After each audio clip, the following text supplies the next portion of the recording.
Talking about sketching, rough sketch, talking about doing that thing. Yeah. So today, rough sketch. I started this video with a rough sketch, sketched out these characters. This is for a commission piece. I've already posted the final drawing. You guys have probably seen it, of the robot girl and the puppy girl on the leash. Super fun drawing, and an excellent commission, I might add. But started out with the rough sketch, right? It's super loose, and I am using an HB, or no, sorry, not HB. It's an H hardness lead with a lead holder, 2 millimeter lead. Kohinoor, I think. Yeah.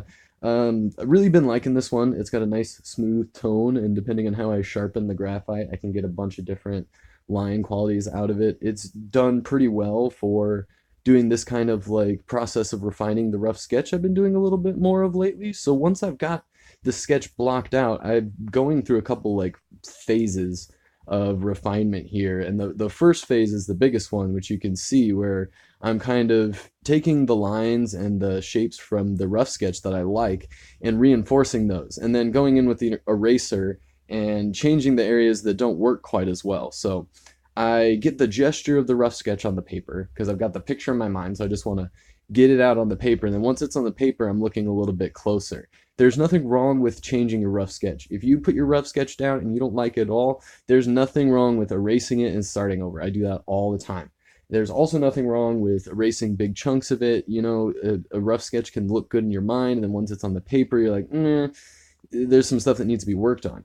But if you just go straight into your line work and start finalizing the piece at that point, you know, eventually you're going to hit a roadblock with the piece, and you're like, you know what, I'm not feeling this. So rather than get to that point where it's too late and you've already invested a bunch of time on a piece and say, all right, like I'm going to abandon this one, like it's just not working, you want to figure out what's wrong with your sketch or what's not working in the sketch phase where it's much more easy for you to erase and rebuild, rather than later on the piece where it would be much more difficult, if not impossible. So a big thing that I like to think about when I'm drawing is not just the process, but like the path I'm going to take and options that I might have. When I'm drawing with pencil like this, I have a lot of options because I can erase, you know, I can build things in layers, you know, start with some really light tone. And that's something that I enjoy doing with that lighter graphite, is kind of filling in some tones and some shadow shapes before I go in with the final line work, which is kind of like another phase here. So once I come in with a darker pencil, I'm filling in like the shadow shapes, like the really dark areas, even if they're small, and then kind of just going over the lines. This is a little bit new in my process. I don't normally like to line back over stuff like this, but I've had a lot of fun creating more polished pieces using this process, and I'm getting to a point where I can streamline it so it doesn't take that much longer than my normal process, and I'm coming up with a result that I'm really happy with.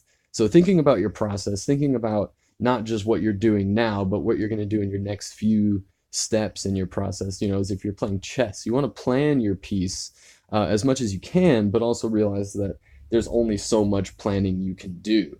The best laid plans often go to waste. This is like 90% of my drawings are completely different from where they start out.